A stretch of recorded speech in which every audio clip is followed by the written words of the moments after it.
नमस्कार, आप देख रहे हैं टाइम्स न्यूज और मैं हूं आपके साथ छवि। आइए नजर डालते हैं कुछ खास खबरों पर।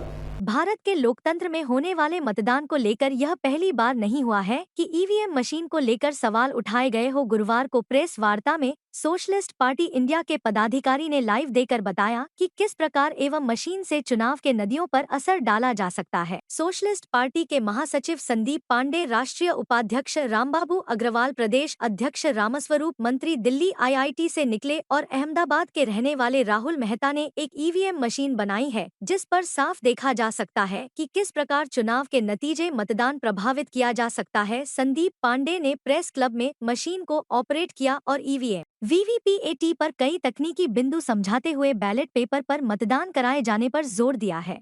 आज के संदर्भ में सोशलिस्ट पार्टी जागरूकता अभियान के तहत पूरी तरह पवन शर्मा जी के इस अभियान को मदद करने की दृष्टि से पूरे देश में सक्रियता से जनता के बीच आप लोगों के माध्यम से इस बात को फैलाने में लगी। मैं रामबाबू अग्रवाल, सोशलिस्ट पार्टी का राष्ट्रीय उपाध्यक्ष संदीप पांडे जी, राष्ट्रीय महामंत्री जी, इस बात को कई स्टेटों में रखवा चुके हैं। पवन शर्मा जी भी रख रहे हैं। हम लोग भी जनता में चाहते हैं कि बैलेट पेपर के माध्यम से चुनाव की प्रक्रिया को आगे बढ़ाने के लिए सोशलिस्ट पार्टी निरंतर प्रयास कर रही है और हम चाहते हैं कि इंदौर की प्रेस, जो कि जागरूक प्रेस है, इसको पूरे देश में इस अभियान में हमारा साथ देना चाहिए। आप लोगों के माध्यम से जनता में बात जानना चाहिए कि जो शंकाएं हैं जिसके कारण हमारे वोट की चोरी हो सकती है, वो कैसे रोकी जाए और हमारा जो प्रजातंत्र में वोट का अधिकार है उसका सदुपयोग हो।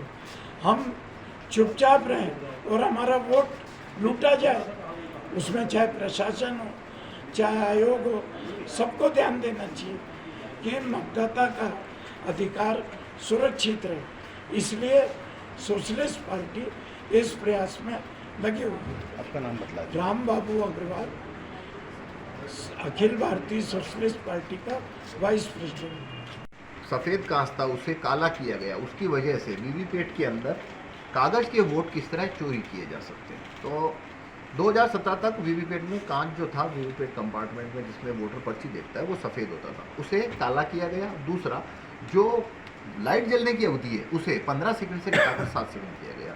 ऐसे दो बदलाव होने के बाद में इसमें कागज़ के वोटों की हेराफेरी हो सकती है। इसे राहुल मेहता, जो कि अहमदाबाद के आईआईटी ने, उन्होंने इसको सबसे पहले पकड़ा था और अब हम ये डेमोन्स्ट्रेशन कर रहे हैं कि इससे कागज़ के वोट चोरी होने से इसमें ये लूप होल क्रिएट हो गया। तो हमारी मांग चुनाव आयोग से है कि पोलिंग बूथ में ईवीएम के साथ बैलेट पेपर भी रखना चाहिए, ताकि वोटर के पास विकल्प रहे। यदि वो चाहे तो ईवीएम से वोट करे और यदि वो बैलेट पेपर से करना चाहे तो बैलेट पेपर से वोट कर सकते। क्योंकि कई बार सुप्रीम कोर्ट इस बारे में सुनवाई भी कर चुका है, तो अब आप जो ये अपना दावा पेश कर रहे हैं, तो क्या सुप्रीम कोर्ट के सामने आपने पेश किया आपने? सुप्रीम कोर्ट में हम ये डेमोन्स्ट्रेशन करवाने का प्रयास कर रहे हैं। हमने डायरेक्ट भी प्रयास किया पर हमारी पिटीशन एक्सेप्ट नहीं हुई। उसके बाद में जो प्रशांत जी भूषण है, उनको हमने डेमो दिया था, तो उन्होंने वहाँ पे पिटीशन दायर की थी, पर उन्होंने वहाँ डेमो करवाने की परमिशन नहीं मांगी, तो इस वजह से वहाँ पे डेमो नहीं हो पाया। तो ये काले कांच का मुद्दा वहाँ फ्रेम नहीं हो पाया। अब हम डायरेक्ट पार्टी बन के सुप्रीम कोर्ट के अंदर परमिशन लेने की कोशिश कर रहे हैं कि हमें वहाँ पे ये डेमो देने का वो परमिशन दें, ताकि काले कांच की वजह से कागज़ के वोट कैसे चोरी हो जाते हैं हम ये वहाँ पे प्रदर्शित कर सकें। टाइम न्यूज देखिए अब आपके मोबाइल और स्मार्ट टीवी पर। लाइव प्ले स्टोर से डाउनलोड करें।